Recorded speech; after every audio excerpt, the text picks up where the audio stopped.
Sir पर उसके बाद बंगाल का भी चुनाव आ रहा है, तो बंगाल की माताओं बहनों के लिए भी बोल दीजिए। बंगाल की माताएं बहनें भी 36 सेकंड में डिलीट कर दे, फिर सो गए।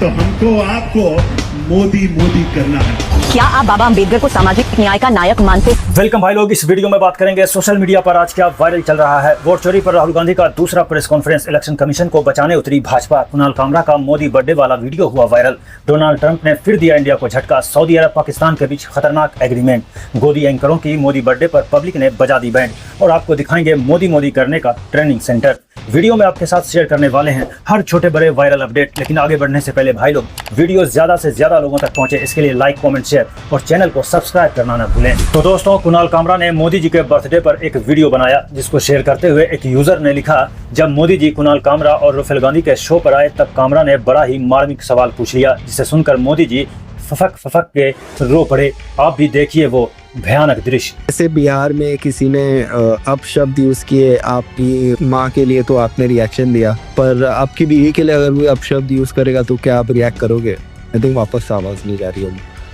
देखिए, जिस प्रकार से मेरी माँ को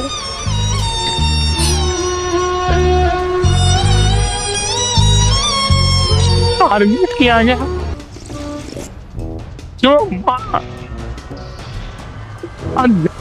थी वो गाली की गई। अच्छा, ये आपका एपिसोड कब आने वाला? बिहार चुनाव के बाद की पहले?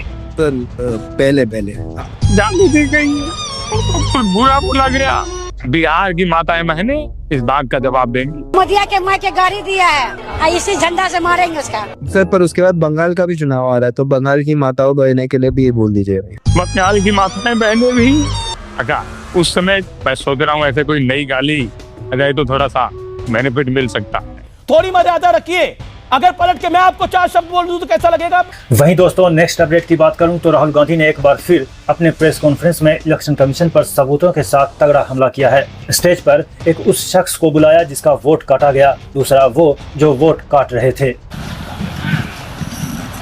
मेरे नाम पे 12 लोगों का नाम डिलीट किया गया है, हालांकि मुझे मालूम नहीं, मैं कभी किसी को मैसेज भेजा भी नहीं, मैं बुलाया भी नहीं।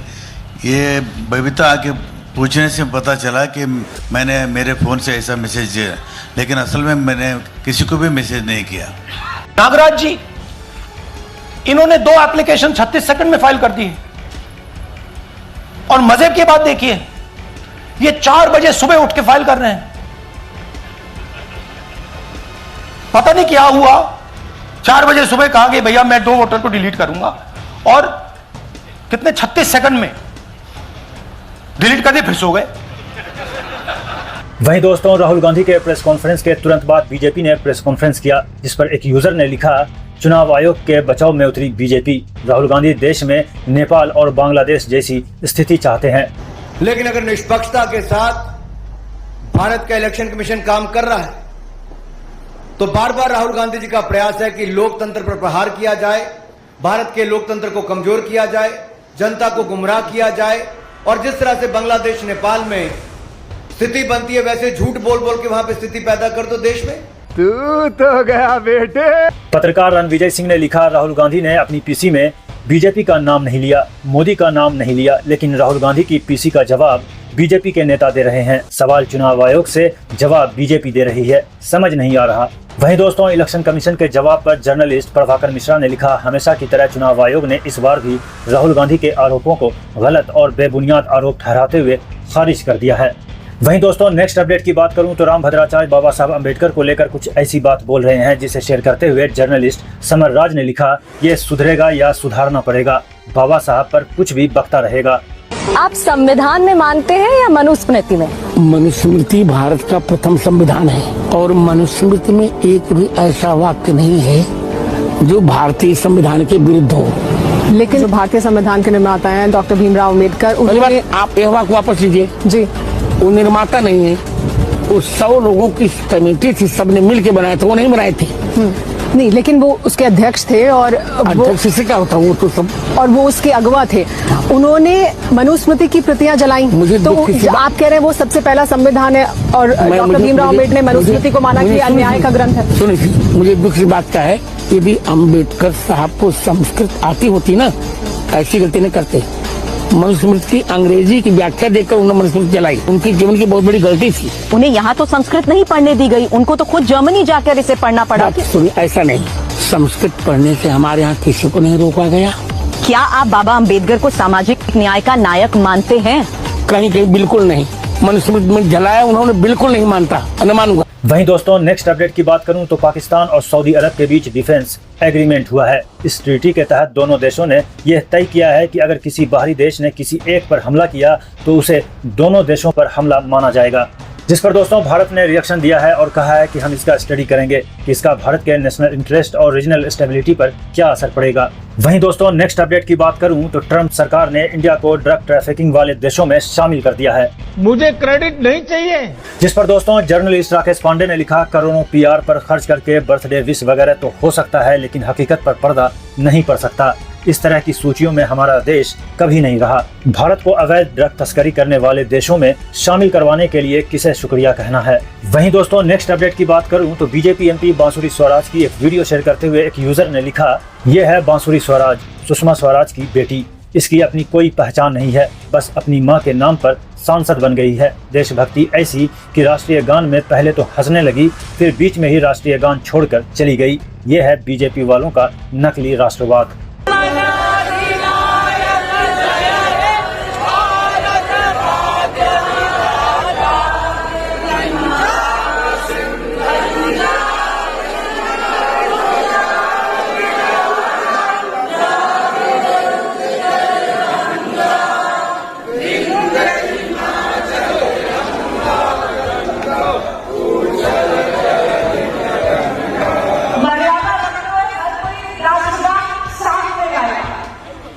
वहीं दोस्तों नेक्स्ट अपडेट की बात करूं तो ध्रुव राठी ने अडानी की वीडियो डिलीट करने को लेकर लिखा है कि अडानी 130 से ज्यादा यूट्यूब वीडियो ब्लॉक करवाने के लिए अदालती आदेश का दुरुपयोग कर रहे हैं। उनका दावा है कि ये सभी वीडियो उनकी बदनामी कर रहे हैं, जबकि असल में ज्यादातर वीडियो उनके बारे में सिर्फ तथ्यात्मक रूप से खबरें पेश कर रहे हैं। मैं इस बेतुकी सेंसरशिप की मांग को स्वीकार नहीं करूंगा और इसे अदालत में चुनौती दूंगा। शाबाश बेटा, बहुत बढ़िया मुन्ना। वहीं दोस्तों नेक्स्ट अपडेट की बात करूं तो एंकर अमीश देवगन ने वीडियो शेयर करते हुए लिखा, जो डोनाल्ड ट्रंप गुस्से में भारत पर टैरिफ लगाए जा रहे थे, वहीं ट्रंप के सुर अब बदल गए हैं। ट्रंप ने न सिर्फ पीएम मोदी को जन्मदिन की बधाई दी, बल्कि उन्हें नरेंद्र कहकर बुलाया। इसके बाद की बातें पर और ज्यादा ध्यान देना चाहिए, खास ध्यान देना चाहिए। वो आगे लिखते हैं, Narendra, thank you for your support on ending the war between Russia and Ukraine. इस एक लाइन में दो बातें हैं। पहली ये कि ट्रंप ने प्रधानमंत्री मोदी को प्राइम मिनिस्टर मोदी कहकर संबोधित नहीं किया। Generally head of the state एक दूसरे को प्राइम मिनिस्टर या प्रेसिडेंट कहकर एड्रेस करते हैं, संबोधित करते हैं, लेकिन ट्रंप ने नरेंद्र कहा, यानी पीएम मोदी का फर्स्ट नेम। हम अक्सर सीधे नाम से उन्हीं लोगों को बुलाते हैं जिन्हें हम अपना बेहद करीबी मानते हो या फिर उनसे हम अपनेपन का एहसास कराना चाहते हैं। नो माय डियर फ्रेंड, मैं तुम्हें भड़वा कहता हूं, दलाल कहता हूं। जिस पर दोस्तों एक यूजर ने लिखा, नरेंद्र कहकर बुलाया और आज ड्रग्स वाली सूची में भारत का नाम डाल दिया। गजब की अनुभक्ति मीडिया है। गुल्लू, ये कौन बताएगा। वहीं दोस्तों मोदी बर्थडे पर रूबिका लियाकत ने ट्वीट करते हुए लिखा, पीएम की 75वीं सालगिरह पर हो रही बधाई वर्षा 440 वोल्ट झटके की तरह लग रही होगी इकोसिस्टम को। पूरा जगत शुभकामनाएं दे रहा है, सोशल मीडिया फटा हुआ है, बॉलीवुड के सितारे हैप्पी टू यू गा रहे हैं, इंटरनेशनल नेतागण भी डटे हुए हैं। ऐसे कौन बधाई चोरी करता है भला। जिस पर दोस्तों एक यूजर ने जवाब देते हुए लिखा, मोदी जी का ये ऑटोग्राफ अपने मुंह पर छपवा दो, तुम्हारी चाटुकारिता देखते हुए तुमको सूट भी करेगा। वहीं दोस्तों नेक्स्ट अपडेट की बात करूं तो लोगों को सिखाया जा रहा है कि मोदी जी जब मंच पर आएंगे तो मोदी मोदी का नारा कैसे लगाना है। देखिए ये वीडियो। लेकिन हम लोग कैसे लगाएंगे, और ध्यान रखना एक एक बात पे रिस्पांस होना चाहिए। ताली कैसे बजनी चाहिए और तालियों की गड़गड़ाहट से स्वागत कैसे होना चाहिए। मोदी जी का जब मंच पे लोग कहेंगे कि मोदी जी अब मंच पर आने वाले हैं, एंकर बोलेगा, तालियां बजना शुरू हो जाएंगी और मोदी मोदी का नारा शुरू। जरा ताली बजाइए, ताली कैसे बजाते हैं आप लोग। अभी मजा नहीं आई, कुछ लोग बजा रहे हैं, कुछ लोग नहीं बजा रहे हैं। जरा जोरदार तालियां, 5 मिनट की तालियां देखो कैसे बजाते हैं। जोरदार तालियों के साथ स्वागत होना चाहिए। उसके बाद मोदी जी का नारा कैसे लगेगा। नारा मता लो। नारे के 2 तरीके हैं। एक तो एंकर, अरे नारा तो दिल से निकलता है, नारा तो अपने आप से निकलता है, फिर आप शुरू हो जाना। अब बदनावर में इतनी ताकत है कि जब आप बोलना शुरू करोगे तो बाकी तो बोलना शुरू ही कर देंगे। तो हमको आपको मोदी मोदी करना है। अब जरा दो बोल के दिखाइए, मैं डायरेक्शन नहीं दूंगा, आप अपने आप से जरा नारा करके दिखाइए, बोलिए।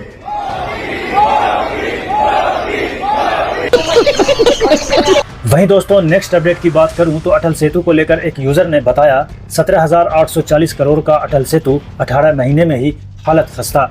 पुल बनने से ज्यादा तेज तो कमीशन की परतें लगी होंगी, वरना इतना बड़ा प्रोजेक्ट फटाफट पुलिया तो नहीं बन जाता। जनता टैक्स भर रही है, नेता अफसर ठेके से महल भर रहे हैं। ये भ्रष्टाचार नहीं, मेगा इंफ्रास्ट्रक्चर ऑफ स्कैम है। कुछ ना कुछ काम चालू रहता है, देखो आए दिन कुछ ना कुछ काम चालू रहता है। पूरा ब्रिज बराबर इन लोग ने बनाया ही नहीं है, खड्डे खुड्डे पूरे सब जगह पैच लगाए, आए दिन काम चालू रहता है। ये देखो पैच कैसे मारे, ये देखो।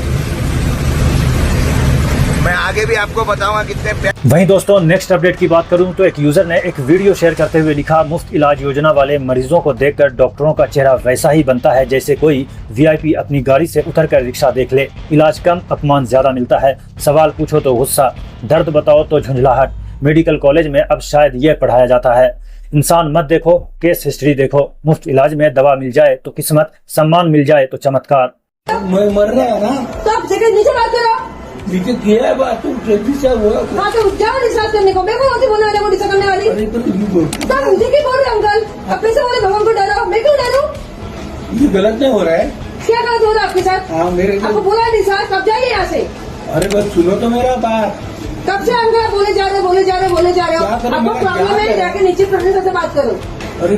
वहीं दोस्तों नेक्स्ट अपडेट की बात करूं तो अंजना ओम कश्यप बता रही हैं कि Modi ji platinum prime minister बन गए हैं। सितंबर 2016 में प्यू रिसर्च के मुताबिक दुनिया में उनकी अप्रूवल रेटिंग सबसे ज्यादा 81% थी। उसके बाद देखिए उसमें गिरावट आई, जून 2020 में 63%। ये मॉर्निंग कंसल्ट का डेटा है जो उसके बाद आया। फिर जून 2021 में 66% पर उनकी रेटिंग गई। अप्रूवल रेटिंग फिर 76% पर पहुंची सितंबर 2023 में, और सितंबर 2025 में मॉर्निंग कंसल्ट के मुताबिक उनकी रेटिंग जो है वो 71% पर पहुंच गई है। अपडेट में दोस्तों आज इतना ही। वायरल खबर देखने के लिए आप हमारे चैनल को सब्सक्राइब कर लीजिए और वीडियो ज्यादा से ज्यादा लोगों तक पहुंचे इसके लिए वीडियो को लाइक, कमेंट और शेयर कीजिए। मिलते हैं आपसे नेक्स्ट वीडियो में। जय हिंद।